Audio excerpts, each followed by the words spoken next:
तो हेलो दोस्तों, नमस्कार। मैं हूं आशुतोष सिंह चौहान और हम आपका स्वागत करते हैं न्यू वीडियो लेक्चर पर, जहां पर आज हम लोग बात करने वाले हैं बी फार्मेसी थर्ड सेमेस्टर के बहुत ही इम्पोर्टेंट क्वेश्चन फिनॉल के बारे में। जहां पर आज हम लोग पढ़ेंगे जनरल इंट्रोडक्शन ऑफ फिनॉल, उसकी physical properties, lab preparation methods, उसके बाद केमिकल रिएक्शंस, उसके बाद यूजेस पढ़ेंगे हम लोग उसके बारे में।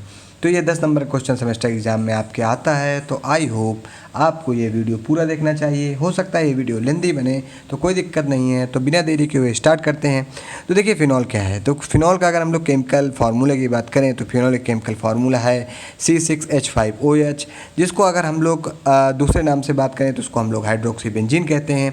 अब इसको हाइड्रोक्सी बेंजीन क्यों कहते हैं? इसलिए कहते हैं क्योंकि बेंजीन में एक हाइड्रोक्सी ग्रुप अटैच किया गया है। तो बेंजीन और हाइड्रोक्सी ग्रुप, तो ये हाइड्रोक्सी यहाँ पर क्या हो जाएगा, यहाँ पर ये हो जाएगा प्रीफिक्स की तरीके। तो यानी हाइड्रोक्सी बेंजीन यहाँ पर नाम आ जाने वाला है। अब एक इसके हम लोग हाइब्रिडाइजेशन की बात करते हैं। तो इसका हाइब्रिडाइजेशन जो होता है दोस्तों, वो उसमें दो प्रकार के हाइब्रिडाइजेशन होते हैं। अगर बेंजीन रिंग के हाइब्रिडाइजेशन की बात करें तो वहाँ पर sp2 हाइब्रिडाइजेशन हो रहा है। और अगर हम लोग ये जो OH ग्रुप है, OH ग्रुप में अगर हम लोग इसकी जो ऑक्सीजन की हाइब्रिडाइजेशन की बात करें तो यहाँ पर sp3 हाइब्रिडाइजेशन हो रहा है। देखिए अब हम लोगों ने इसको 5वें पॉइंट पर यहाँ पर दिखाया हुआ है कि कैसे हाइब्रिडाइजेशन हो रहा है। तो देखिए अगर हम लोग इस बॉन्ड की बात करें तो यहाँ से आप लोग जान रहे हो बेंजीन में यहाँ पर डबल बॉन्ड, यहाँ पर डबल बॉन्ड, यहाँ पर डबल बॉन्ड होते हैं। तो अगर हम लोग देखें जो कार्बन कार्बन सिंगल बॉन्ड है वो कैसा है, sp2 हाइब्रिडाइज है। sp2 हाइब्रिडाइज मतलब जो ये कार्बन है और ये कार्बन है, इन दोनों कार्बन के बीच में जो हाइब्रिडाइजेशन है वो sp2 हाइब्रिडाइजेशन है। क्यों sp2 हाइब्रिडाइजेशन है? क्योंकि यहाँ पर एक सिंगल बॉन्ड, दो सिंगल बॉन्ड और तीसरा सिंगल बॉन्ड। तो यह हो गया यस और ये हो गया p और p, तो sp2 हाइब्रिडाइजेशन हो गया। ठीक है। अब आप लोग देख सकते होंगे यहाँ पर दिया गया है sp2 sp3 हाइब्रिडाइजेशन ऑक्सीजन और बेंजीन के। तो देखिए sp2 तो इसका हो गया और ये ऑक्सीजन है, इसका sp3 यहाँ पर हम लोग जान रहे हैं कि sp3 हाइब्रिडाइजेशन है, इसलिए जो यह कंपाउंड है इसका sp3 और sp3 हाइब्रिडाइजेशन हो जाएगा। अगर इसकी हम लोग बात करें तो यहाँ पर देखो ऑक्सीजन है और हाइड्रोजन है, इन दोनों के बीच में बॉन्ड है। तो अब यह बॉन्ड क्या करेगा, अब यह बॉन्ड करेगा, ये ऑक्सीजन का sp3 हाइब्रिडाइजेशन हो जाएगा और इस बॉन्ड से हाइड्रोजन जुड़ा है तो उसका s हाइब्रिडाइजेशन हो जाएगा। यानी अगर हम लोग OH बॉन्ड में जो सिग्मा बॉन्ड का हाइब्रिडाइजेशन है उसकी बात करें तो वहाँ पर sp3s हाइब्रिडाइजेशन आ रहा है। अगर हम लोग पूरे OH ग्रुप को बेंजीन से जोड़ें, अगर वहाँ पर हाइब्रिडाइजेशन की बात करें तो वहाँ पर हाइब्रिडाइजेशन sp2 sp3 आ जा रहा है। अगर हम लोग बेंजीन रिंग के अगर अंदर जाते हैं तो कार्बन कार्बन के बीच में अगर हाइब्रिडाइजेशन देखें, सिग्मा बॉन्ड जो हैं उनका हाइब्रिडाइजेशन देखें तो वहाँ पर sp2 हाइब्रिडाइजेशन आ जा रहा है। तो देखिए यहाँ पर बताया गया है कि according to the resonance theory phenol is consider to be hybrid of following resonance structure. मतलब जो रेजोनेंस थ्योरी है उसके अकॉर्डिंग जो फिनॉल है उसका जो हाइब्रिड स्ट्रक्चर है वो इस हिसाब से बन रहा है। तो देखिए आप लोग देख सकते हैं यहाँ पर ये बेंजीन रिंग है, यहाँ पर OH ग्रुप है। तो जैसे ही हम लोग क्या करेंगे, यहाँ पर इन लोगों ने OH को मान लिया है, मगर हम लोग कह रहे हैं कि यहाँ से OH को निकाल लेते हैं और उसके बाद यहाँ पर O- और H+ हो जा रहा है। तो उसी H+ के लिए यहाँ पर सीधे इन्होंने H+ डायरेक्ट दिखा दिया है और इसको इस प्रकार से इन्होंने हल किया है। अगर आप लोग कमेंट करते हैं तो हम आपको इसका एक अलग सेपरेट वीडियो देने वाले हैं, तो आपको ये कमेंट करके बताना है। उसके बाद अगर हम लोग बात करें नोट पे, तो नोट पे लिखा हुआ है notice that the ortho para position in the एबो रेजोनेंस स्ट्रक्चर कैरी ए नेगेटिव चार्ज। मतलब जो आर्थो पैरा पोजिशंस हैं वहाँ पर वो क्या करेंगी, वो नेगेटिव चार्ज को कंटेन करेंगी। फिर उसके बाद यहाँ पर बात कही गई है कि an electrophile will attack this position, opposite charges attract each other. मतलब अगर हम लोग बात करें तो ये जो OH ग्रुप है, अब यहाँ पर क्या होगा, यहाँ पर नेगेटिव चार्ज होंगे। अब जब ये OH ग्रुप OP डायरेक्टर है, मतलब आर्थो पैरा डायरेक्टिंग ग्रुप है, तो यह जो भी चीज़ें आएंगी या इलेक्ट्रोफाइल आएंगे उनको कहाँ पर डायरेक्शन कर देगा, ऑर्थो पोजीशन पर और पैरा पोजीशन पर। तो अब ये इलेक्ट्रोफाइल कैसा है, पॉजिटिव है। तो जब ये इलेक्ट्रोफाइल पॉजिटिव है तो इसको ये किसके पास अट्रैक्ट होकर जाएगा, नेगेटिव के पास जाएगा। तो इसीलिए इस पॉइंट पे जो बात की गई है कि an electrophile will attack this position, मतलब opposite charge attack each other. मतलब जो अपोजिट चार्ज है वहीं पर इलेक्ट्रोफाइल जाएगा और अटैच हो जाएगा और वहाँ पर जो सब्स्टिट्यूटेड फिनॉल के प्रोडक्ट हैं वो बनने वाले हैं। तो अगर हम लोग बात करें कि जो फिनॉल क्या है, तो फिनॉल पर अगर मतलब बेंजीन रिंग पर हम लोग OH ग्रुप को जोड़ देते हैं तो वही क्या हो जाता है, फिनॉल हो जाता है। और फिनॉल क्या करता है, फिनॉल फास्टर दैन बेंजीन, मतलब जो ये ESR देता है यानी इलेक्ट्रोफिलिक सब्स्टिट्यूशन रिएक्शन देता है, वो फास्टर देता है। किससे, बेंजीन से। क्यों देता है, क्योंकि यहाँ पर क्या होता है, फिनॉक्साइड आयन का फॉर्मेशन होता है, रेजोनेंस होता है, और वही रेजोनेंस क्या करता है, इस बेंजीन में जो ऑक्सीजन ग्रुप जुड़ा हुआ है उसको क्या करता है, स्टेबलाइज करता है, और उसके जो निगेटिव चार्ज है उसको क्या करता है, डिलोकलाइज करता है। जिसके कारण होने क्या वाला है दोस्तों, होने वाला यह है कि यहाँ पर जो एसिडिटी है वो हो जाएगी। अब अगर हम लोग बात करें प्रिपरेशन की, तो प्रिपरेशन क्या है फिनॉल्स की, तो प्रिपरेशन ऑफ फिनॉल से यहाँ पर हम लोग देख रहे हैं। प्रिपरेशन ऑफ फिनॉल का मतलब होता है दोस्तों फिनॉल को कैसे बनाया गया है। तो यहाँ पर सबसे पहले बताया गया है फ्रॉम क्लोरोबेंजीन, मतलब इसको हम लोग डाउट प्रोसेस भी कहते हैं। तो देखो क्लोरोबेंजीन, आपको सबसे पहले ये पता होना चाहिए कि कौन सा कंपाउंड का क्या नाम है, और उस कंपाउंड को अगर नाम आ गया है आपको तो वह कंपाउंड आपको बनाना आना चाहिए। तो जो भी लोग भाई हमारे पुराने वीडियो नहीं देखे हैं उनको तो काफ़ी दिक्कत आने वाली है, मगर जो लोग हमारे वीडियो देखे हुए हैं उनको कोई दिक्कत नहीं आने वाली है। तो देखिए यहाँ पर बेंजीन के ऊपर Cl ग्रुप जुड़ा हुआ है, यानी इसलिए यह क्या हो जाएगा, यह क्लोरोबेंजीन हो जाएगा। अब जब इसी क्लोरोबेंजीन की हम लोग रिएक्शन एक्वस NaOH यानी जलीय NaOH यानी जलीय सोडियम हाइड्रोक्साइड से करवाते हैं, और वहाँ पर जो टेम्परेचर है वो हम लोग लेते हैं 350 डिग्री सेल्सियस, और जो एटमॉस्फेरिक प्रेशर है वो 150 ले रहे हैं। तो वहाँ पर जो है सोडियम फिनॉक्साइड बन रहा है। सोडियम फिनॉक्साइड आयन क्यों बन रहा है, क्योंकि उसकी रिएक्शन अभी हम लोग नीचे समझने वाले हैं। अब यही सोडियम फिनॉक्साइड आयन जो इंटरमीडिएट बना हुआ है इसको हम लोग यहाँ पर ले रहे हैं, और इसकी जो रिएक्शन है वो HCl से के साथ करवा रहे हैं। अब ये जो यहाँ पर H+ और H2 है, इसका मतलब यह है कि जब HCl को हम लोग वाटर सोल्यूशन में यानी एक्वस सोल्यूशन में डिजोल्व करेंगे तो वहाँ पर H+ आएंगे, और यही H+ इस रिएक्शन के साथ इंटरफेयर करेगा, और जब ये इस रिएक्शन के साथ इंटरफेयर करेगा तो वहाँ पर क्या बनने वाला है, वहाँ पर फिनॉल बनने वाला है। तो हम लोग सारी मैकेनिज्म नहीं जानेंगे क्योंकि वीडियो बहुत लेंथी बन जाते हैं, आप लोग देखते नहीं हैं, इसलिए केवल हम लोग ये फ्रॉम क्लोरोबेंजीन मतलब डाउ प्रोसेस वाली मैकेनिज्म यहाँ पर बता रहे हैं।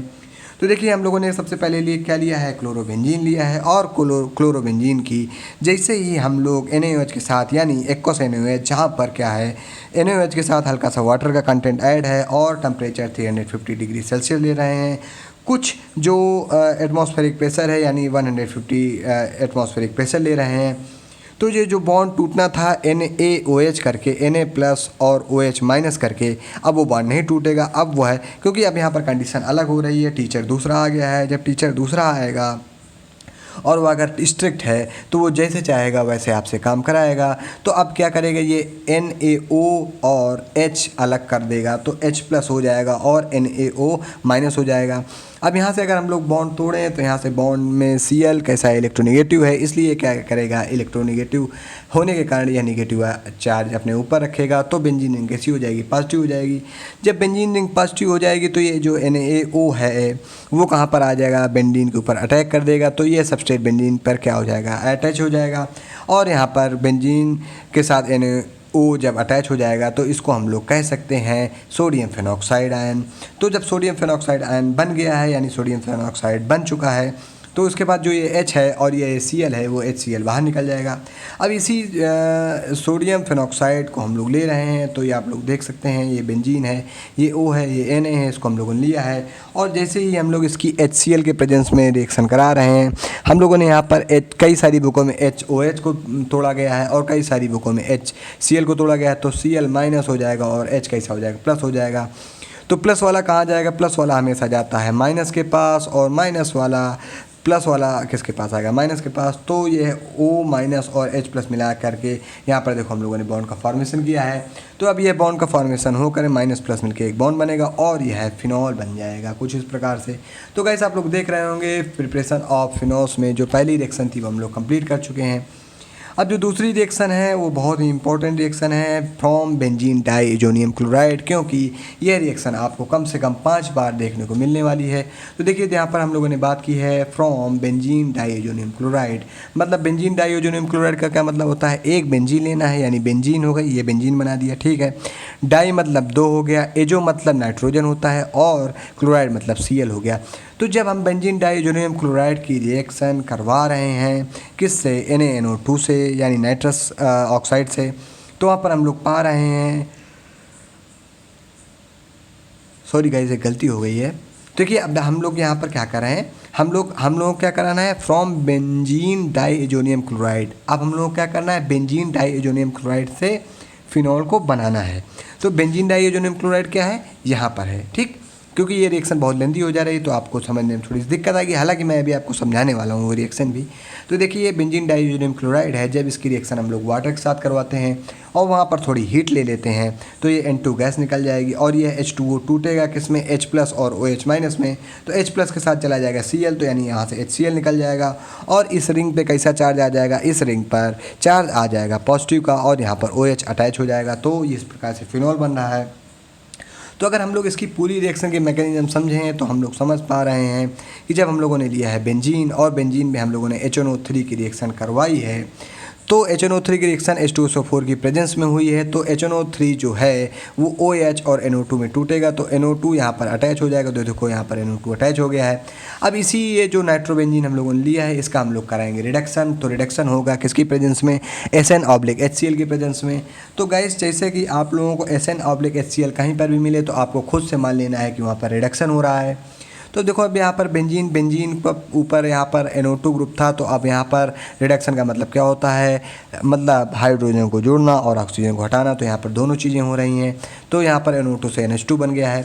अब इसी एनिलीन को हम लोगों ने फिर क्या किया है, लिया है और उसकी क्या किया है, नाइट्रस एसिड से रिएक्शन करवाई है, यानी NaNO2 और HCl का वहाँ पर मिक्सचर ले रहे हैं वहाँ पर हम लोग, और वहाँ पर 0 डिग्री सेल्सियस टेम्परेचर ले रहे हैं। तो वहाँ पर बेंजीन डाइज़ोनियम क्लोराइड बन रहा है। और बेंजीन डाइज़ोनियम क्लोराइड की जब हम लोग हाइड्रोलिसिस करवाते हैं, मतलब वाटर का वहाँ पर ब्रेकडाउन करते हैं, तो वहाँ पर बन रहा है फिनॉल। तो दो तरीके से हम लोगों ने लैब प्रिपरेशन मेथड को कंप्लीट कर लिया है दोस्तों। यहाँ पर मेथड्स तो बहुत सारे हैं दोस्तों, मगर सारे मेथड बहुत ही काम के नहीं हैं। तो आप लोगों के लिए केवल उतना पढ़ाना ज़रूरी है जितना आपके एग्ज़ाम में आता है। अब अगर हम लोग दोस्तों फिजिकल प्रॉपर्टीज़ की बात करें तो फिजिकल प्रॉपर्टीज़ का मतलब होता है फिजिक्स। किसी भी चीज़ की फिजिक्स क्या होती है, मतलब भौतिक अवस्था क्या होती है, वह अवस्था जिसको हम लोग देख सकते हैं। तो मतलब फिजिकल प्रॉपर्टीज़ क्या होती हैं, तो ऐसी प्रॉपर्टीज़ जिनको हम लोग देख सकते हैं या सुन सकते हैं या सूंघ सकते हैं या उसको टच करके फील कर सकते हैं या उसका कलर बता सकते हैं। ये सारी जो प्रॉपर्टीज़ होती हैं वो फिजिकल प्रॉपर्टीज़ होती हैं। तो यहाँ पर जो भी बात होगी वो फिनॉल की बारे में बात होगी। तो मैंने आप लोगों को हर बार बताया है कि ये जो पहला पॉइंट है वो सबका होता है कि क्या है, कलरलेस सॉलिड है या कलरलेस क्रिस्टलाइन सॉलिड है, या और इसके साथ फिनॉल क्या है, हाइग्रोस्कोपिक नेचर है, क्रिस्टलाइन सॉलिड है। तो ये पहला पॉइंट तो सबको आता है। उसके बाद क्या है, जो अब पढ़ने वाली बातें हैं वो मेल्टिंग पॉइंट कितना है 42 डिग्री सेल्सियस और बॉइलिंग पॉइंट है 182 डिग्री सेल्सियस। अगर उसके बाद हम लोग बात करें कि जो लिक्विड फॉर्म ऑफ फिनॉल है वो क्या करता है, वो 5% वाटर में डिज़ोल्व होता है, और इस प्रकार अगर डिज़ोल्व हो जा रहा है तो उसको हम लोग क्या कहते हैं, कार्बोलिक एसिड कहते हैं। तो ये बहुत ही इंपॉर्टेंट चीज़ है जो कार्बोलिक एसिड है, क्योंकि बहुत सारे इंपॉर्टेंट क्वेश्चंस में जो वन लाइनर क्वेश्चन आते हैं वहाँ पर ये आता है, जैसे बहुत सारे बड़े बड़े एग्ज़ाम होते हैं वहाँ पर।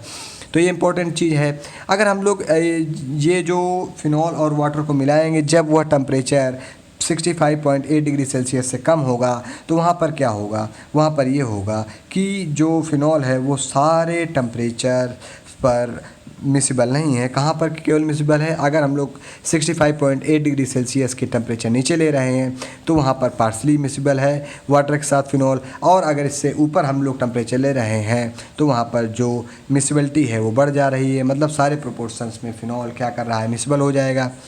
अगर हम लोग इसकी बात करें सॉल्बिलिटी की तो readily soluble in ethanol and other organic solvent, मतलब यहाँ पर बताया गया है कि जो सॉल्बिलिटी है वो एथेनॉल के साथ है और ऑर्गेनिक सॉल्वेंट के साथ में है। अब अगर हम लोग देखें या बात करें कि ये क्या है, फिनॉल है। फिनॉल को आप लोगों क्या क्या सुने हो अभी तक, तो आप लोगों ने सुना है कि टॉयलेट क्लीनर है, या हम लोग सुने हैं कि जो हमारी माताएं हैं, बहनें हैं, वो इनको खाद्यान्न को सुरक्षित रखने में हम लोग इसका यूज़ करते हैं और कपड़ों को संरक्षित रखने में हम लोग इसका यूज़ करते हैं।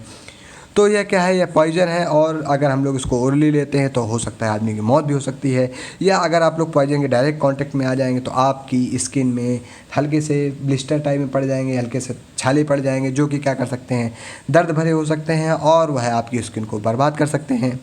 अगर हम लोग बात करें फ़िनॉल की, तो अगर फ़िनॉल डायरेक्ट एयर या लाइट से कांटेक्ट कर रहा है तो वहाँ पर फ़िनॉल पिंक कलर में टर्न हो जा रहा है, यानी पिंक कलर का जो सोल्यूशन है वो दे रहा है।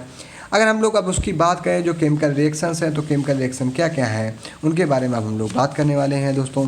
तो देखिए केमिकल रिएक्शंस के बारे में यहाँ पर बात कही गई है। तो केमिकल रिएक्शन यहाँ पर 2 प्रकार की होती हैं। किस प्रकार की केमिकल रिएक्शन होने वाली हैं उनके बारे में जानते हैं दोस्तों। तो देखिए केमिकल प्रॉपर्टीज़ को जानने के पहले केमिकल प्रॉपर्टीज़ क्या होती हैं हमें ये पता होना चाहिए। तो देखो दोस्तों, केमिकल प्रॉपर्टीज़ ऐसी प्रॉपर्टीज़ होती हैं जो कि क्या करती हैं, जो कि हम लोगों को ये बताती हैं कि फ़िनॉल किसके साथ किस प्रकार का केमिकल नेचर देगा या किस प्रकार की किस तरीके की रिएक्शन देने वाला है। तो जो केमिकल रिएक्शन है फ़िनॉल की वो 2 तरीके से हो रही हैं। एक जहाँ पर अगर हम लोग देखें फ़िनॉल में 2 चीज़ें होती हैं, एक बेंजीन रिंग होती है और एक OH ग्रुप होता है। तो अगर रिएक्शन OH ग्रुप के साथ हो रही है तो वहाँ पर OH ग्रुप वाली रिएक्शन हम लोग शो करेंगे, और अगर बेंजीन रिंग के साथ रिएक्शन हो रही है तो हम लोग बेंजीन रिंग के साथ रिएक्शन शो करेंगे। तो दोनों टाइप की रिएक्शन आज हम लोग पढ़ने वाले हैं दोस्तों। तो यहाँ पर देखो बताया गया है कि जो रिएक्शन ऑफ OH ग्रुप्स है उसमें जो रिएक्शन आ रही हैं वो 4 प्रकार की रिएक्शन आ रही हैं। नंबर पहला formation of salt, reaction with FeCl3, formation of Easter, formation of ethers, इस प्रकार की रिएक्शन आ रही हैं। और जो बेंजीन रिंग के साथ रिएक्शन हो रही हैं वहाँ पर आ रही हैं ESR मतलब इलेक्ट्रोफिलिक सब्स्टिट्यूशन रिएक्शन, उसके साथ हाइड्रोजिनेशन आ रहा है, रीमा-टीमन रिएक्शन आ रही हैं, और कोल्बे रिएक्शन आ रही है, गॉटरमैन रिएक्शन आ रही है, ऑक्सीडेशन आ रही है, ये सारी चीज़ें आ रही हैं। तो देखिए यहाँ पर हम लोग अब बिना टाइम वेस्ट किए बात करते हैं केमिकल प्रॉपर्टीज़ क्या हैं। तो केमिकल प्रॉपर्टीज़ ऐसी प्रॉपर्टीज़ होती हैं जो कि क्या करती हैं, किसी भी कंपाउंड के केमिकल नेचर को शो करती हैं कि मतलब वो एसिड है, बेस है, या वह किस प्रकार की रिएक्शन देगा। और अगर एसिड है तो वो बेस के साथ साल्ट दे रहा है, वाटर दे रहा है कि नहीं दे रहा है। कुछ इस प्रकार की रिएक्शन है, और कुछ इस प्रकार की रिएक्शन है कि जब हम लोग उनका रिडक्शन करेंगे या ऑक्सीडेशन करेंगे या उसमें क्लोरीन जोड़ेंगे तो किस प्रकार की चीज़ें आ रही हैं। इन्हीं सब चीज़ों के बारे में हम लोग यहाँ पर पढ़ने वाले हैं। तो पहली जो रिएक्शन है वो फॉर्मेशन ऑफ सॉल्ट्स, मतलब अगर हम लोग फिनॉल की रिएक्शन अगर हम लोग बेस के साथ करवाएंगे तो वहाँ पर क्या बनना है, सॉल्ट बनना है। तो हम लोग बहुत पहले जान रहे हैं, क्लास 10th से जान रहे हैं कि जब एसिड, देखो फिनॉल को हम लोगों ने पिछले वीडियो में एसिड के रूप में बताया है। तो जब एसिड और बेस रिएक्शन करेंगे तो वहाँ पर क्या होगा, वहाँ पर होगा सॉल्ट एंड वाटर का फॉर्मेशन होने वाला है दोस्तों। तो आपकी 10 वाली चीज़ें यहाँ पर आ रही हैं। तो देखो यहाँ पर जो NaOH है, क्योंकि अब यहाँ पर जो रिएक्शन हो रही है वो OH के साथ हो रही है, तो जब ये NaOH रिएक्शन करेगा तो NaO निकलेगा यहाँ से और OH यहाँ से निकलेगा, और OH की तरफ बॉन्ड टूटेगा तो इधर माइनस, इधर प्लस हो जाएगा, और इधर H प्लस हो जाएगा और NaO माइनस हो जाएगा। तो ये जो NaO माइनस है वह बेंजीन रिंग के साथ अटैच होकर के कुछ इस प्रकार से बनाएगा, साल्ट बनाएगा, और यहाँ पर वाटर OH और AH मिलकर वाटर बनाएंगे। अब अगर हम लोगों ने 2 मॉलिक्यूल दूसरी रिएक्शन अगर हम लोग देखें कि जो फिनॉल की रिएक्शन डायरेक्ट सोडियम मेटल से करवा दें तो वहाँ पर क्या पाते हैं हम लोग। तो हम लोगों ने पढ़ा था कि अगर एसिड की रिएक्शन मेटल से करवा रहे हैं, क्लास 10th में पढ़ा था, तो वहाँ पर हम लोगों को मिल रहा था, क्या मिल रहा था, साल्ट मिल रहा था और हाइड्रोजन गैस रिमूव हो रही थी। तो यहाँ पर हम लोगों ने 2 मॉलिक्यूल लिया है फिनॉल का और उसकी 2 मॉलिक्यूल सोडियम से, या 2 एलिमेंट्स या 2 एटम सोडियम से रिएक्शन करवाई है। तो वहाँ पर क्या हो रहा है, वहाँ पर वही चीज़ें आ रही हैं, यहाँ से H हट जाएगा तो यहाँ पर H2 निकल रहा है, और यहाँ पर सोडियम फिनॉक्साइड बन रहा है। इसको हम लोग सोडियम फिनॉक्साइड कहते हैं।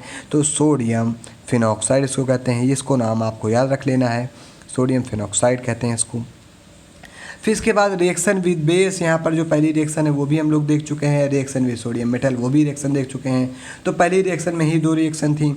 अब अगर हम लोग इसमें एक इम्पॉर्टेंट रिएक्शन ये आती है कि अगर देखो अब फिनॉल क्या है, फिनॉल है एसिड, तो वह क्या करेगा, वो Na2CO3 और NaHCO3 के साथ रिएक्शन नहीं देगा। क्यों नहीं देगा, उसके पीछे कुछ स्पेसिफिक कारण है, क्योंकि phenol is weaker acid than carboxylic acid. Phenol क्या है, कार्बोक्सिलिक एसिड से वीकर एसिड है, इसलिए ये इस प्रकार की रिएक्शन नहीं देगा। तो अब हम लोग जानते हैं आगे की रिएक्शन पे। तो आगे की रिएक्शन में क्या आ रहा है, आगे की रिएक्शन में आ रहा है जो दूसरी रिएक्शन है, रिएक्शन विद FeCl3। तो यहाँ पर ये बताया गया है कि जब हम लोग FeCl3 मतलब फेरिक क्लोराइड के साथ रिएक्शन करवाएंगे फिनॉल की, तो जैसे ही फिनॉल के सोल्यूशन में हम लोग 102 बूंद FeCl3 के डालेंगे तो वहाँ पर क्या हो जाएगा, कॉम्प्लेक्स का फॉर्मेशन हो जाएगा, और वहाँ पर जो कलर आ जाएगा वो पर्पल कलर आ जाने वाला है, मतलब बैंगनी कलर आ जाने वाला है दोस्तों। तो ये दूसरी तरीके की रिएक्शन हो जा रही है। तो ये 2 तरीके की रिएक्शन आपके लिए पर्याप्त हैं दोस्तों, इसलिए अब हम लोग यहाँ पर आगे आ जा रहे हैं। यहाँ पर कुछ आगे रिएक्शन इस प्रकार से दी गई हैं कि आप लोगों को समझ में आना चाहिए। तो देखो यहाँ पर जो चौथी रिएक्शन है वहाँ पर बताया गया है रिएक्शन विद जिंक डस्ट। तो जिंक डस्ट के साथ रिएक्शन करवाई गई है। तो ये भी रिएक्शन किसके साथ होने वाली है, OH के साथ होने वाली है। तो अभी हम लोग यहाँ पर OH के साथ रिएक्शन पढ़ रहे हैं, फिर बेंजीन के साथ रिएक्शन पढ़ेंगे। तो ओवरऑल ये सारी रिएक्शन किसकी हैं, फिनॉल की हैं। हम लोग यहाँ पर क्या पढ़ रहे हैं, फिनॉल की केमिकल प्रॉपर्टीज़ पढ़ रहे हैं। तो जिसकी भी रिएक्शन होगी वह किसके साथ होगी, फिनॉल के साथ होगी, क्योंकि हम लोग यहाँ पे फिनॉल का केमिकल नेचर पढ़ने जा रहे हैं। तो फिनॉल की रिएक्शन होगी जिंक से। तो जिंक जब भी आएगा दोस्तों, या मैग्नीशियम जब भी आएगा दोस्तों, तो वह इलेक्ट्रोनेगेटिव एलिमेंट्स को लेना चाहेगा। तो यहाँ पर इलेक्ट्रोनेगेटिव एलिमेंट जो है वो ऑक्सीजन है। तो इसलिए ZnO निकल जा रहा है यहाँ से और ये H इस पे अटैच हो जाएगा। तो यहाँ पर बेंजीन रिंग बन जा रही है। तो आई होप आपको ये चारों रिएक्शन समझ में आ गई होंगी। अगर ये चारों रिएक्शन आपको नहीं समझ में आई हैं तो कोई दिक्कत नहीं है दोस्तों, मगर ये रिएक्शन आपको समझ में आनी ही चाहिए। तो रिएक्शन ऑफ बेंजीन रिंग मतलब अभी तक हम लोग वहाँ पर कौन सी रिएक्शन कर रहे थे, रिएक्शन कर रहे थे फिनॉल से ही, मगर फिनॉल के OH से रिएक्शन हो रही थी वहाँ पर। अब यहाँ पर फिनॉल से ही रिएक्शन होगी, मगर फिनॉल में जो बेंजीन रिंग है उससे रिएक्शन होगी। तो रिएक्शन ऑफ बेंजीन रिंग मतलब phenol goes ESR much more readily as compare to benzene ring. मतलब जो फिनॉल है वो क्या करता है, बहुत जल्दी क्या करता है, इलेक्ट्रोफिलिक सब्स्टिट्यूशन रिएक्शन देता है। किसके सापेक्ष, बेंजीन के सापेक्ष। तो मतलब अब सबसे पहली रिएक्शन की बात करें तो यहाँ पर है हेलोजिनेशन। तो हेलोजिनेशन का मतलब होता है हेलोजन प्लस एशन। तो हेलोजन का मतलब होता है FCl-Br मतलब फ्लोरीन, क्लोरीन, ब्रोमीन, आयोडीन। और एशन का मतलब होता है एडिशन। मतलब यहाँ पर हम लोगों को कुल मिला के दोस्तों क्या करना है, हम लोगों को यहाँ पर हेलोजन को बेंजीन रिंग पर अटैच करना है। तो यहाँ पर दो प्रकार की जो रिएक्शन है वहाँ पर वो दी गई हैं। जैसे यहाँ पर देखो सबसे पहले फिनॉल लिया गया है और हम लोगों ने एक्वस ब्रोमीन ले लिया है, यानी 3Br2 ले लिया है। अब इस एक्वस ब्रोमीन को जो हम लोगों ने लिया है दोस्तों वो एक्सेस अमाउंट में ले लिया है, मतलब ज़्यादा से ज़्यादा ले लिया है। तो जब ज़्यादा से ज़्यादा कोई चीज़ ले लेंगे तो ज़्यादा से ज़्यादा जगह क्या होना चाहेगी, कंबाइंड होना चाहेगी दोस्तों। तो देखो आप लोग देख सकते हैं जो OH ग्रुप है वो कैसा है, आर्थो पैरा डायरेक्टिंग ग्रुप है। इसलिए यहाँ पर आर्थो पोजीशन पर ब्रोमीन जुड़ा हुआ है और पैरा पोजीशन पर ब्रोमीन जुड़ा हुआ है। उसके बाद क्या हुआ है, जितने H यहाँ से रिलीज हुए हैं, जैसे यहाँ से एक H रिलीज हुआ है, यहाँ से एक H, यहाँ से एक H, ये तीनों H मिलके 3Br के साथ 3H Br का फॉर्मेशन कर रहे हैं। तो कुल मिला के हेलोजिनेशन में हम लोगों ने क्या पाया, हेलोजिनेशन में हमने पाया कि जब हम लोग फिनॉल की रिएक्शन ब्रोमीन से करवाएंगे और वो ब्रोमीन कैसा होना चाहिए, वह ब्रोमीन होना चाहिए एक्वस ब्रोमीन। तो एक्वस ब्रोमीन के साथ अगर हम लोग रिएक्शन करवाएंगे तो वहाँ पर हम लोग को मिलेगा 2,4,6 ट्राई ब्रोमोफिनॉल। तो देखो 2,4,6, तो अगर इसकी नंबरिंग शुरू करें तो 1 2 3 4 5 6 हो रही है। तो 2,4,6 ट्राई मतलब 3, ब्रोमो हो गया, फिनॉल मतलब फिनॉल हो गया। ठीक है, तो ये कैसा बनेगा, ये प्रेसिपिटेट बनेगा, मतलब ये प्रेसिपिटेट के रूप में नीचे बैठ जाएगा और HBr जो है वो ऊपर रहेगा। अगर हम लोग बात करें तो क्लोरीन भी इसी प्रकार की रिएक्शन दे देगा, मतलब सेम कंडीशन हम लोग रखेंगे क्लोरीन के साथ, तो वो भी वहाँ पर भी वही रिएक्शन आने वाली है। अब यहाँ पर जो B पार्ट दिया गया है हेलोजिनेशन का, वहाँ पर ये बताया गया है कि अगर हम लोग फिनॉल की जो रिएक्शन है, मतलब जो हेलोजिनेशन है फिनॉल का, अगर वो हम लोग 0 डिग्री सेल्सियस ले लें और कार्बन डाइसल्फाइड ले लें या वहाँ पर कार्बन टेट्राक्लोराइड ले लें, तो हम लोग वहाँ पर पा ये रहे हैं कि वहाँ पर आर्थो पोजीशन पे एक बार और एक बार पैरा पोजीशन पर अटैचमेंट हो रहा है ब्रोमीन का, यानी हेलोजन ग्रुप का। तो ये दोनों प्रक्रियाएं एक साथ होंगी। एक बार 55 इस पर 55% बनेगा और इस पर 45% बनेगा। इस प्रकार से जो अवेलेबिलिटी हो जा रही है इन कंपाउंड्स की वो हम लोगों को मिल रही है। और दूसरी बात जो रिएक्शन आ रही है यहाँ पर दोस्तों, उसका मतलब उसका नाम है नाइट्रेशन। तो नाइट्रेशन अब हम लोग किस में करने वाले हैं दोस्तों, हम लोग पढ़ रहे हैं फिनॉल की केमिकल प्रॉपर्टीज़। तो फिनॉल की रिएक्शन करवाएंगे नाइट्रेशन से। तो नाइट्रेशन का मतलब होता है डाइल्यूट HNO3 से रिएक्शन, या हम लोग कह सकते हैं नाइट्रिक एसिड से रिएक्शन को ही हम लोग क्या कहते हैं, नाइट्रेशन कहते हैं। तो HNO3 को हम लोगों ने इस प्रकार से तोड़ा है, HO और NO2। यहाँ पर इसका मतलब यह है कि जो NO2 है वो पॉजिटिव चार्ज रहेगा और OH कैसा रहेगा, निगेटिव चार्ज रहेगा। तो अब देखो यहाँ पर ये जो फिनॉल है, अब हम लोगों ने इसकी दो प्रकार से रिएक्शन करेंगे। जब HNO3 दोनों में रहेगा, एक में डाइल्यूट रहेगा और एक में कंसनट्रेटेड रहेगा। तो जब हम लोग फिनॉल की रिएक्शन डाइल्यूट HNO3 से करवा रहे हैं तो वहाँ पर ऑर्थो पैरा नाइट्रोफिनॉल आ रहा है। तो अगर आप लोग इसको देखें तो ये है ऑर्थो नाइट्रो और फिनॉल, ये पूरा इस तरीके से नाम आ जा रहा है। और इसको हम लोग कहेंगे ये पैरा पोजीशन पे NO2 है तो पैरा नाइट्रो, और ये पूरा ये क्या है कंपाउंड फिनॉल है तो पैरा नाइट्रोफिनॉल हो जाएगा। ठीक है, इस प्रकार से आ रहा है। और अगर हम लोग फिनॉल की रिएक्शन कंसनट्रेटेड HNO3 के साथ करवा देंगे, मतलब जहाँ कंसनट्रेटेड का मतलब क्या होता है, जहाँ पर HNO3 की मात्रा ज़्यादा है तो वहाँ पर इसको हम लोग हिंदी में सांद्र भी कह सकते हैं। तो जब कंसनट्रेटेड HNO3 के साथ रिएक्शन करवाएंगे तो अब ये क्या बनेगा दोस्तों, अब यहाँ पर बन जाएगा पिक्रिक एसिड। और पिक्रिक एसिड कैसा होता है, पिक्रिक एसिड होता है एक प्रकार एक्सप्लोजिव, मतलब यह विस्फोटक के तौर पर हम लोग इसको यूज़ कर सकते हैं। तो देखो यहाँ पर अनकंट्रोल्ड रिएक्शन हुई है। अनकंट्रोल्ड रिएक्शन में क्या हो गया, वहाँ पर ऊपर आर्थो और पैरा अलग अलग पोजीशन पर NO2 अलग अटैच हो रहा था और अलग अलग वहाँ पर बेंजीन रिंग थी। मगर यहाँ पर क्या होगा, यहाँ पर आर्थो पैरा पोजीशन पर एक साथ कंपाउंड जुड़ने वाले हैं, NO2 ग्रुप जुड़ने वाला है। और जब यह NO2 ग्रुप इस प्रकार से अटैच हो जाएगा, इस प्रकार से डायरेक्ट होगा OH के द्वारा, तो इसको हम लोग कहते हैं पिक्रिक एसिड, जो कि एक एक्सप्लोजिव है। इसी का अगर हम लोग IUPAC नेम जाने तो 2,4,6 ट्राई नाइट्रोफिनॉल इसको हम लोग कह सकते हैं दोस्तों। तो अब इसके आगे की रिएक्शन हम लोग जानते हैं, नाइट्रोसेशन। नाइट्रोसेशन का मतलब क्या होता है, नाइट्रोसेशन का मतलब होता है HNO2 से रिएक्शन। तो HNO2 से रिएक्शन का मतलब होता है HO सिंगल बॉन्ड NO, जहाँ पर HO माइनस और NO कैसा होता है, प्लस होता है। तो इसको हम लोग डायरेक्ट ना जान करके इसको हम लोग जो रिएक्शन करवा रहे हैं वो NaNO2 और HCl के जो मिक्सचर है उसके साथ करवा रहे हैं। उसके साथ क्यों करवा रहे हैं, देखो अगर हम लोग फाइनली देखें तो NaNO2 और प्लस HCl को देखें तो यहाँ पर बन जा रहा है NaCl और हम लोगों को मिल रहा है HNO2। तो बात तो वही है कि अगर नाइट्रोसेशन हम लोग कर रहे हैं तो वहाँ पर डायरेक्ट HNO2 की रिएक्शन होगी और वह इस प्रकार से टूटने वाला है गाइस। तो इस प्रकार से टूटेगा। तो यहाँ पर बताया गया है कि phenol reacts with nitrous acid, मतलब जैसे ही फिनॉल नाइट्रस एसिड से रिएक्शन करता है तो नाइट्रस एसिड मिलता कहाँ से है, यानी HNO2 मिलता कहाँ से, obtained from NaNO2 and HCl at 5 degree Celsius to form para nitrosophenol. तो यहाँ पर देखो फिनॉल की रिएक्शन जब हम लोगों ने NO2 या NaNO2 ऑब्लिक HCl की जो 5 डिग्री सेल्सियस टेम्परेचर पर रिएक्शन करवाएंगे तो हम लोगों को पैरा नाइट्रोसोफिनॉल मिल रहा है। ये जो NO ग्रुप है वो दोस्तों नाइट्रोसो कहलाता है। तो ये पैरा पोजीशन पर अटैच है तो इसलिए पैरा नाइट्रोसो, और इस ग्रुप को हम लोग कहते हैं फिनॉल। तो पैरा नाइट्रोसोफिनॉल हो जा रहा है। अब इसी की जो रिएक्शन है पैरा नाइट्रोसोफिनॉल की, जब हम लोग डाइल्यूट HNO3 के साथ करवा रहे हैं तो वहाँ पर हम लोगों को पैरा नाइट्रोफिनॉल मिल रहा है। तो देखो यहाँ पर बताया भी गया है कि para nitrosophenol on oxidation with dilute HNO3 gives para nitrophenol exclusively, मतलब जब हम लोग पैरा नाइट्रोसोफिनॉल के लिए जब ऑक्सीडेशन करेंगे किसकी प्रेजेंस में, डाइल्यूट HNO3 की प्रेजेंस में, तो वहाँ पर क्या होगा, पैरा नाइट्रोफिनॉल नामक कंपाउंड हम लोगों को मिल रहा है। अगर हम लोग बात करें सल्फोनेशन की, तो सल्फोनेशन का क्या मतलब होता है, रिएक्शन विद H2SO4, और जो H2SO4 है उसको हम लोग इस प्रकार से OH सिंगल बॉन्ड SO3H प्रकार से मानकर रिएक्शन करवा रहे हैं। तो यहाँ पर OH निगेटिव हो जाता है और SO3H पॉजिटिव हो जाता है। तो यहाँ पर भी रिएक्शन जो है वो फिनॉल की दो प्रकार से होने वाली है, यानी सल्फोनेशन दो प्रकार से होगा। एक में होगा कम टेम्परेचर पर, एक में होगा ज़्यादा टेम्परेचर पर। तो कम टेम्परेचर वाली रिएक्शन आप लोग दोस्तों जानते हो क्या होगी, पास में होगी। तो देखो यहाँ पर जब हम लोगों ने कम टेम्परेचर लिया है तो जो SO3H ग्रुप है, ये जो SO3H प्लस है वो कहाँ पर अटैच हो गया है, आर्थो पोजीशन पे अटैच हो गया है।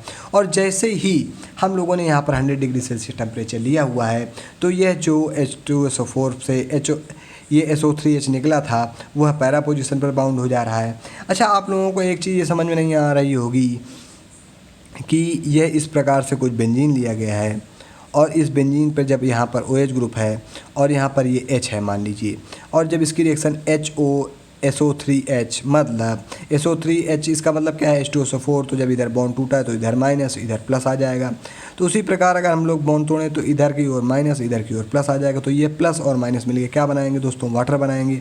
अब जब यहाँ से वाटर बन रहा है तो ये SO3H कहाँ पर अटैच हो जाएगा, यहाँ पर अटैच हो जाएगा।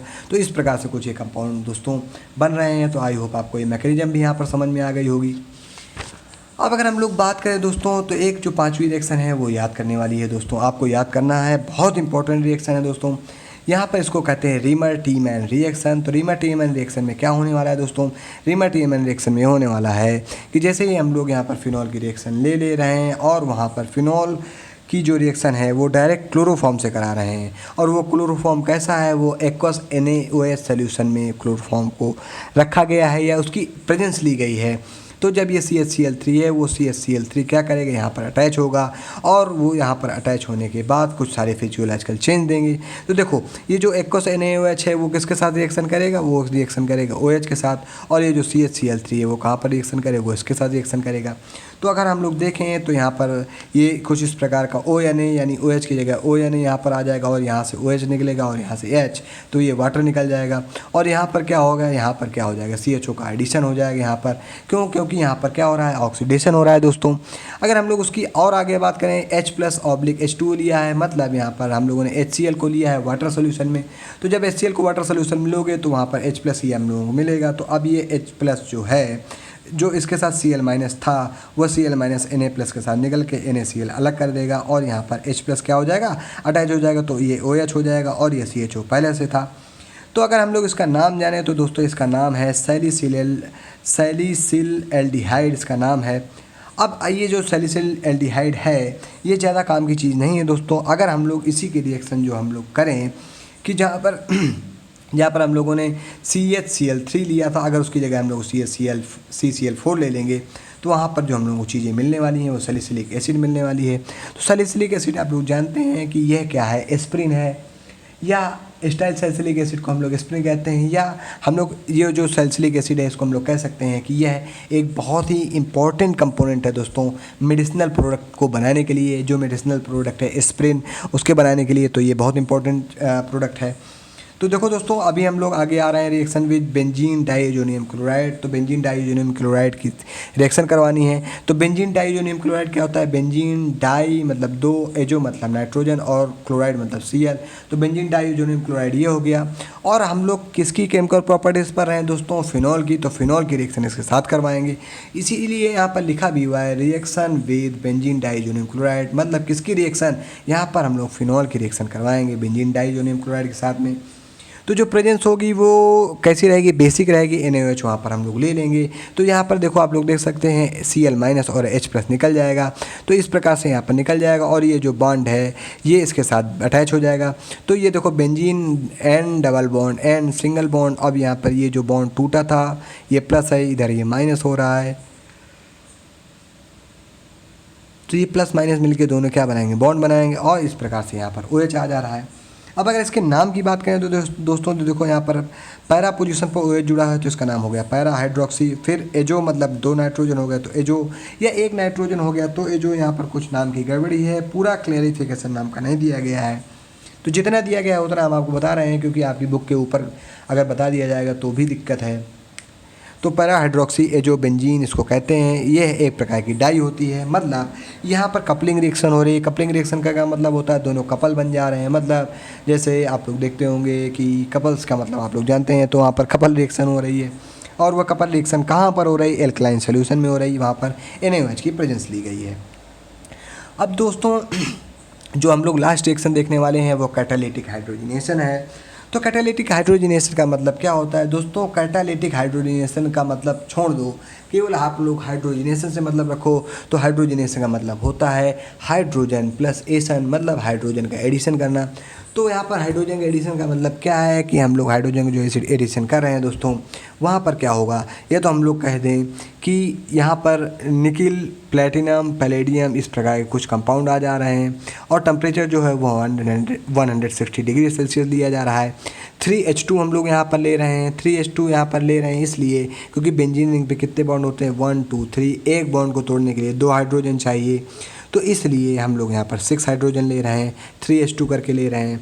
तो इस प्रकार से यहाँ पर साइक्लोहेक्सेनॉल हम लोगों को मिल जा रहा है, क्योंकि OH इसी प्रकार रहेगा और ये सारे बॉन्ड टूट जाएंगे और इन बॉन्ड की जगह फिर क्या होगा, हाइड्रोजन अटैच हो जाएगा। तो साइक्लोहेक्सेनॉल मतलब साइक्लो मतलब साइक्लिक स्ट्रक्चर, हेक्स मतलब 6 कार्बन, N मतलब सिंगल बॉन्ड और OH मतलब ऑल, तो साइक्लोहेक्सेनॉल इसका नाम हो जा रहा है। तो कैटालिटिक हाइड्रोजनेशन आप लोग 7 रिएक्शन यहाँ पर दोस्तों समझ में आ चुकी हैं आपको। अब देखो यहाँ पर जो अगली रिएक्शन दी गई है वो बताई गई है 8वीं रिएक्शन आप लोगों को, कि 8वीं रिएक्शन में क्या बताया गया है कि रिएक्शन विथ फॉर्मल्डिहाइड। फॉर्मल्डिहाइड का मतलब होता है HCHO। तो जब हम लोगों ने इसकी रिएक्शन करवाई है तो यहाँ से क्या हो जाएगा, यहाँ से एक H होगा दोस्तों। अब ये जो H है यह क्या करेगा, यह H इसके साथ यहाँ, अब यहाँ से भी बॉन्ड टूटेंगे, यहाँ पर भी बॉन्ड टूटेंगे, तो अब ये दोनों क्या हो जाएंगे, यहाँ पर अटैच हो जाएंगे। इस पर क्या आएगा माइनस, तो इधर आएगा कैसा प्लस, तो इधर क्या है प्लस, ये ऐसा हो जाएगा तो ये कैसा हो जाएगा प्लस, और ये कैसा हो जाएगा माइनस। तो प्लस वाला माइनस के साथ, माइनस वाला प्लस के साथ, इस प्रकार से कुछ रीअरेंजमेंट होने वाला है दोस्तों। आप चलिए आप लोगों को दिखा देते हैं। H प्लस और यहाँ पर बॉन्ड टूटा ऊपर की ओर, तो ऊपर की ओर माइनस हो गया, तो स्वाभाविक सी बात है यहाँ पर प्लस हो जाएगा। तो अब ये प्लस कहाँ पर आ जाएगा, यहाँ पर अटैच हो जाएगा, और ये यहाँ पर। तो इस प्रकार से देखो, ये फिनॉल तो था ठीक, ये H प्लस कहाँ गया, O के पास, तो ये देखो CH2OH बन गया ना, CH2OH, इस प्रकार से बना। तो OH ग्रुप जो है वो आर्थो पैरा डायरेक्टिंग ग्रुप है, इसलिए जो आर्थो पोजीशन पर एक अटैच हो जाएगा और एक कैसा अटैच हो जाएगा, पैरा पोजीशन पर अटैच हो जाएगा। तो अगर हम लोग इनके नाम की बात करें तो आर्थो वाले का नाम है आर्थो हाइड्रोक्सी बेंजील अल्कोहल। अब देखो इसको हम लोगों ने इसको OH को हाइड्रोक्सी यहाँ पर क्यों लिया है, सॉरी गैस एक मिनट गलती हो गई, हम लोगों ने जो OH है इसको हम लोगों ने यहाँ पर हाइड्रोक्सी क्यों लिया है, क्योंकि गैस यहाँ पर CH2OH आ रहा है, और CH2OH जिस बेंजीन पे जुड़ा होता है उसको हम लोग बेंजील कहते हैं, और इस बेंजील के साथ भी OH जुड़ा हुआ है, इसलिए हम लोग उसको बेंजील अल्कोहल कह देंगे। तो यहाँ पर बेंजील अल्कोहल हम लोग इसलिए कहेंगे क्योंकि यहाँ पर नंबर ऑफ कार्बन यहाँ पर 6 हैं, यहाँ पर 7 हैं, इसलिए हम लोग उसको रूट चेन मानेंगे और इसको क्या मानेंगे, प्रीफिक्स मान लेंगे। तो आर्थो हाइड्रोक्सी बेंजील अल्कोहल इसका नाम हो जाएगा। अगर इसके नाम की बात करें तो पैरा हाइड्रोक्सी बेंजील अल्कोहल यहाँ पर हो जाने वाला है। तो अगर हम लोग आप ये रिएक्शन क्यों पढ़े हैं, मैंने ये रिएक्शन क्यों बताई, इसके बारे में दोस्तों जानना बहुत ज़रूरी है। आप लोग पढ़े होंगे बैकेलाइट, क्लास 10th में या 12th में पढ़े होंगे। तो बैकेलाइट क्या था, बैकेलाइट ऐसा मटेरियल था जो आपके स्विच बोर्ड्स में लगा होता है, मतलब थर्मोसेटिंग प्लास्टिक, मतलब जो चाहे जितना हाई टेम्परेचर आ जाए वो गलेगी नहीं, मतलब वो एक फॉर्म में अगर चेंज हो गई, उसको अगर हीट करके बना दिया गया है तो वो दूसरे फॉर्म में चेंज नहीं होगी। तो यहाँ पर नोट में हम लोगों ने क्या बताया है, नोट पे हम लोगों ने यहाँ पर ये बात कही गई है, if the reaction is carried out at high temperature, मतलब ये जो रिएक्शन हो रही है एक्वस NaOH की प्रेजेंस में नॉर्मल टेम्परेचर में, अगर इसी को हम लोग हाई टेम्परेचर में ये रिएक्शन करवाएंगे तो ये रिएक्शन क्या देगी, हम लोगों को बैकेलाइट देगी। तो एक्सेस ऑफ HCHO, मतलब जब हम लोग यहाँ पर एक्सेस ऑफ HCHO ले लेंगे तो वहाँ पर हार्ड थर्मोसेटिंग प्लास्टिक बैकेलाइट इस फॉर्म, मतलब जो हार्ड थर्मोसेटिंग प्लास्टिक होती है वो बैकेलाइट हम लोगों को मिल जाने वाली है। तो दोस्तों अब हम लोग फिनॉल लगभग ख़त्म कर चुके हैं। तो फिनॉल में बहुत सारी चीज़ें हैं जो आप लोग जानते हुए चले आ रहे हैं। तो अगर हम लोग बात करें तो अभी हम लोगों ने लास्ट में क्या पढ़ा था, मेकिंग ऑफ बैकेलाइट, मतलब बैकेलाइट को बनाने में हम लोग फिनॉल का यूज़ करते हैं।